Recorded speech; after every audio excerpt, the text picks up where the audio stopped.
Dead on arrival ang 19 anyos na lalaki kan maaksidente sa Purok 5, Barangay San Roque, Jubeliar, Albay. Pasado launa ni maagahong kasudma, Nobyembre 15. Binisto ang biktima na si John Raven Arandia y Baroda, residente kang Purok 4, Barangay Gogondunsol, Sorsogon.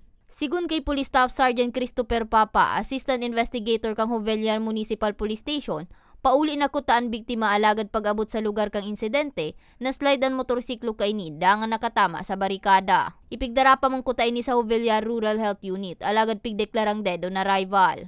Doon na po siya nawala ng malay, tapos in-examine po siya nung dinala po siya sa RHU, doon na po sa initial assessment nila, wala na pong pulse rate yung bigla yung accident.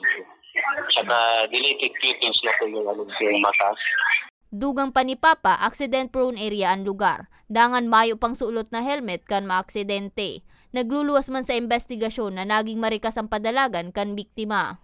Yung helmet, magsuot ng property safety gear like helmet man para kung yung kaso magkaroon ng aksidente, maiwasan natin makatama yung ulo natin. Kasi yun yung pinakamasira na parte ng katawan natin. Yung pagpapa-speed ng motor, yung kasi minsan cause ng accident, yung masyadong mabilis magpandar ng motor.